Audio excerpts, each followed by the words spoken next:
the message to the public is that no ice is safe ice. This part of the state, we have constant temperature changes, temperatures from high to low. That temperature change could cause that ice to be thin or thick in different places. So we don't give a certain type of thickness of that ice for people to say that it's safe to be on it. Our motto is no ice is safe ice. Yeah. And I know that we've had a cold snap here, and it's been about a week or so. Is there a time frame that you guys look at, or anything like that you start to say to someone, well, if you're going to be out on the ice, that's a good, there's a good time for it? Absolutely not. I mean, every lake or body of water is going to be different. There's no set time frame, no set thickness that we recommend for people to be on the ice. There are things that we can caution people from. For instance, if you have a lake that has a constant inflow or outflow of water, typically those parts of the lake are going to be more dangerous. It's very likely that those parts of the water are going to have thinner ice because of that constant flow of water. In this type of environment here at Chinook Fish and Wildlife Area, it's a place where waterfowl frequently are spotted here. We are in a migration period for waterfowl. So if waterfowl are here on the property and they're out there in the middle of the lake creating an open water spot for them, if they leave tonight, the water where they were at may only freeze to a quarter to a half of an inch. The ice around it may be thicker, and you didn't know that there were waterfowl there. So that can create a hazard. And let's talk about, you mentioned that if you have to be on the ice, if you absolutely feel like you have to be, what are some of the things that you should do or that you should plan for?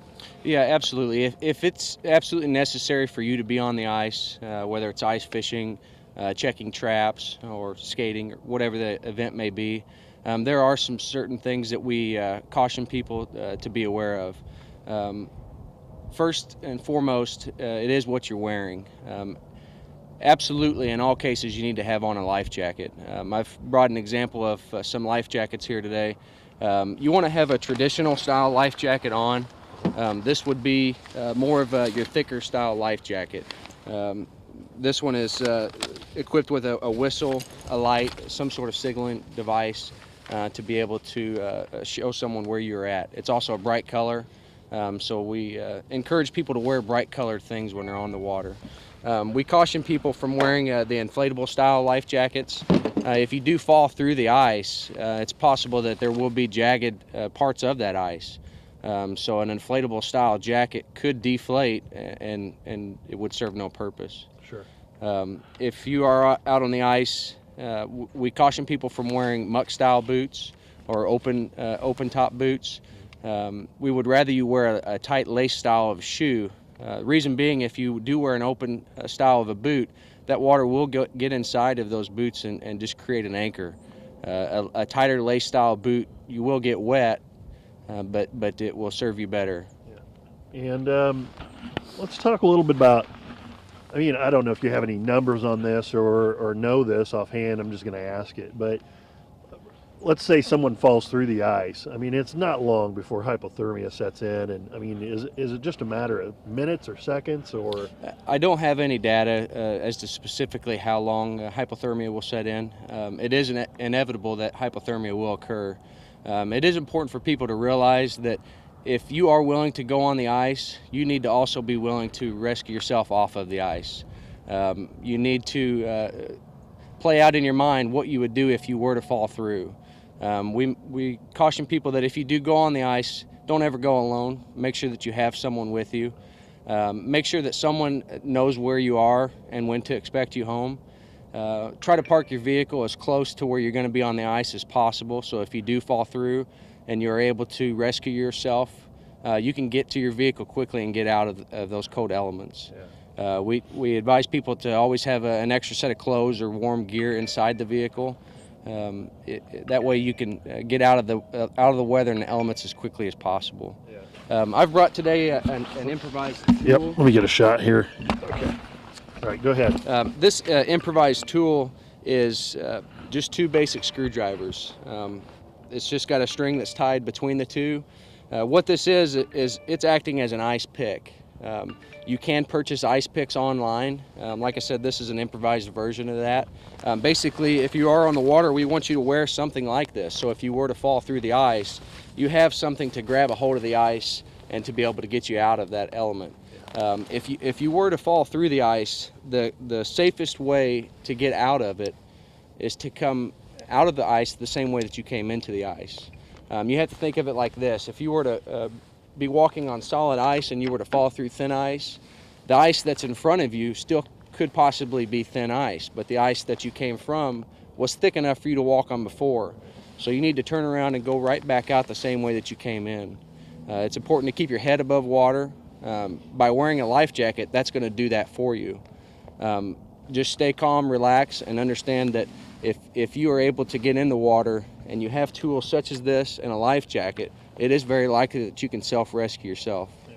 Yeah. And I know this sounds kind of silly and it's kind of common sense, but in cases like this, you know, you talked about the importance of whether you really need to be on the ice. I mean, it's a case of whether you're ice fishing or skating or whatever the case, is it really worth running into the risk of losing someone's life or serious damage? Absolutely. I mean, we run into this every year. We have cases earlier when the ice starts to freeze, more so than later on in the season. But like I said, no ice is safe ice. It's not worth your life to risk something like that. We want to make sure that the public realizes that it is a dangerous thing to be on the ice. We never want to see children on the ice unsupervised.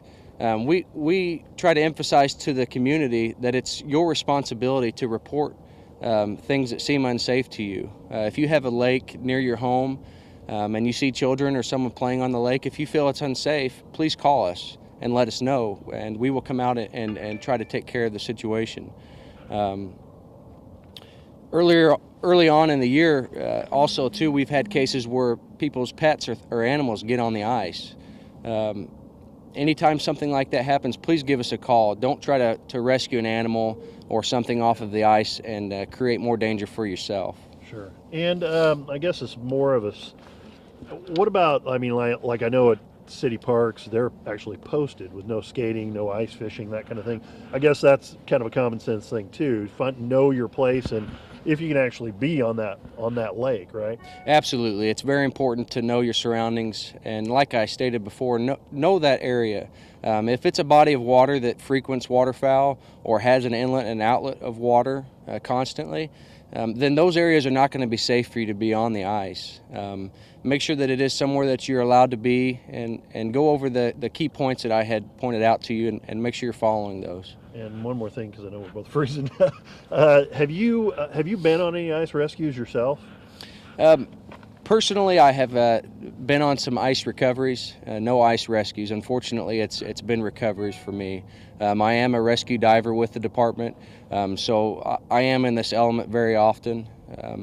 That's why I feel it is so important to go over some of these key safety points and make sure that the public realizes that, again, it's not worth it. Don't go on ice that is too thin. And like I said, no ice is safe ice. And I don't know if you have any specifics or can give me any specifics on the mistakes or in those that you've seen, what is the common mistake or mistakes that you've seen people make?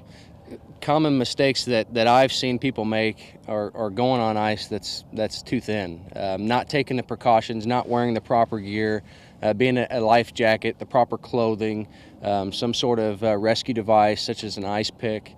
I have seen and been on scenes where people have tried to rescue their animals, and as a result of that, drowned in the process or had hypothermia as a result of that.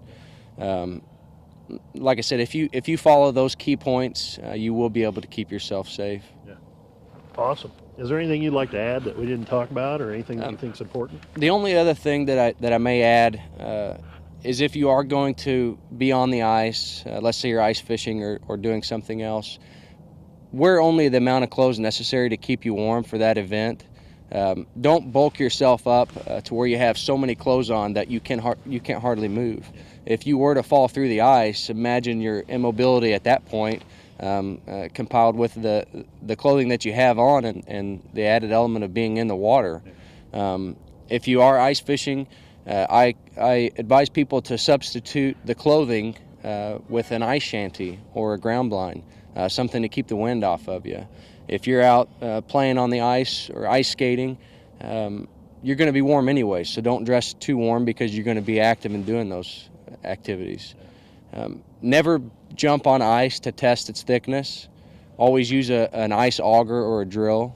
We never advise people to jump on ice, so that's never a good thing.